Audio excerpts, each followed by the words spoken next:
I'm going to give you 3 stories for the price of 1. Let's talk about it.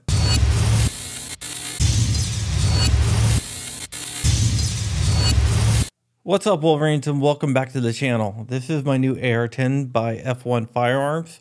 They make some really cool stuff. You should check them out. Not a sponsored video, it's just they make cool stuff. All right, I'm going to put this down right over there so I don't damage it or anything like that. Today, I'm going to give you 3 stories. But in order to give you 3 stories, I need you to go ahead and hit that like button, hit that bell, and subscribe to the channel. It's that easy, and it really helps me out there. Also, comment down below. Okay, the first story we're going to be talking about is out of Montgomery, Maryland. Montgomery, Maryland is a suburb of DC. It's very liberal, so they didn't really like the Bruen decision too much. When Governor Hogan got rid of the good cause clause of the concealed carry law, they were all up in arms, but, you know, his hands were tied. Bruen, right? So Maryland started issuing wear and carry permits. Their wear and carry permits is basically a concealed carry permit. You can get it if you are in state or if you are out of state. I have it, for example, but in Montgomery County, I cannot carry legally anywhere that's a public place or within 100 feet of a public place. So all public places are verboten. And this might fly in the face of Bruen. In fact, the NRA-ILA has already put out a statement saying that this is blatantly unconstitutional. And I think it is. If the CCIA was ruled unconstitutional by a district judge, this definitely will be ruled unconstitutional because this goes further. If you don't recall, Clarence Thomas, in his awesome written statement and his opinion, stated that you cannot ban someone from carrying a firearm just because that's where people gather. And by banning firearms in public places, all public places, that flies in the face of that. He did say you could make some sensitive areas, but those areas would have to be like schools, government buildings, and it would have to be used very sparingly. Montgomery County, Maryland just said everything's a sensitive area, no carrying anywhere. So when I go to Maryland, like wear and carry permit, which is their CHL or CCW, whatever you want to call it, I cannot legally carry in any of those places. Would I? Well, I'm not going to incriminate myself, but you might be able to guess. So that's what's going on in Maryland. I'm sure it's going to be challenged. Everyone is lining up to challenge these rules after Bruen. So it's only a matter of time before someone steps up and sues them. Maybe Maryland shall issue. I don't know. We'll have to see. I don't know of any lawsuits that are pending, but I'm sure one will get spun up fairly quickly here. All right, so that's what's going on in Maryland. Now let's go ahead and talk about Joe Biden's push to pass a new assault weapons ban. If you didn't see, Joe Biden said he wanted to ban all semi-automatic guns. And this is kind of what he wants to do. It's not all that he wants to do. He also wants to ban all guns, but he's going to start with the semi-automatic guns.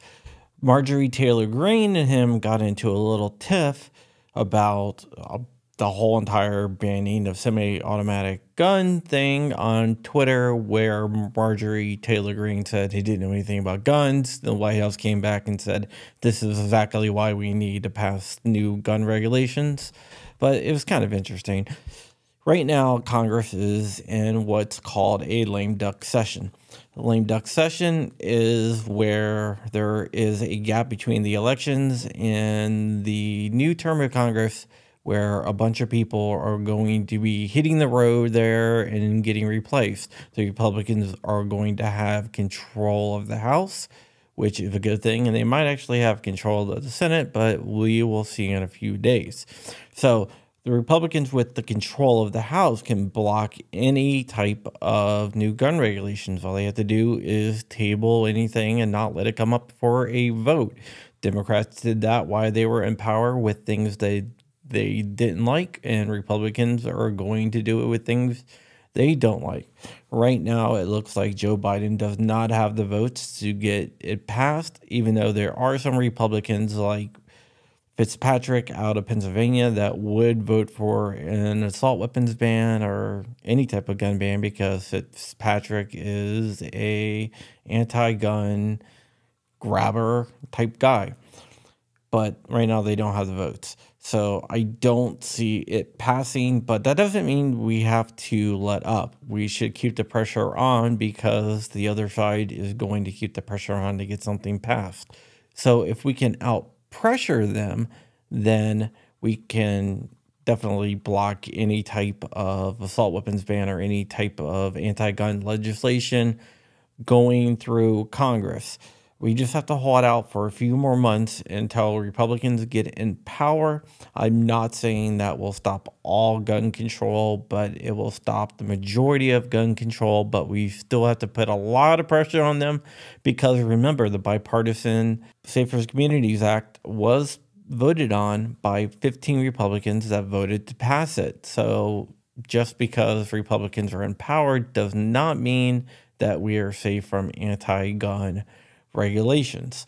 All right, now let's get to the final story, and this is Elon Musk. Elon Musk posted a picture of his bedside, and on his bedside he had a bunch of Diet Cokes, a replica Revolutionary War pistol with a picture of George Washington crossing the Delaware, and a toy gun that didn't have a trigger, which was kind of funny because it sent liberal Twitter into a absolute meltdown where they criticized him for having a gun, and anti-gun organizations started jumping on the bandwagon, criticizing him for having a gun, where no one actually realized that it was not a real gun. There was no trigger in it, so it's not a real gun.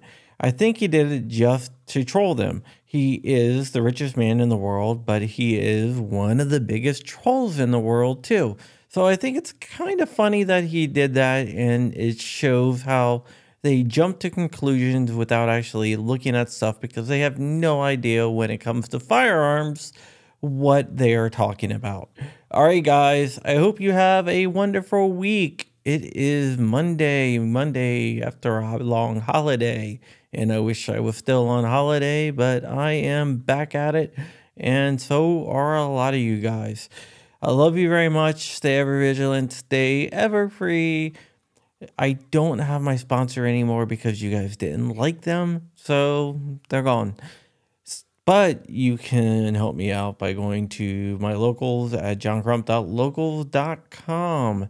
All right, guys. Love you very much.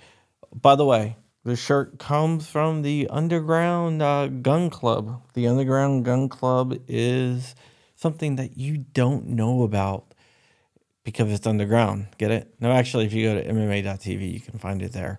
But the shirt is awesome, and I am a proud member of the OG. And F the OG and Wolverine's motherfucker.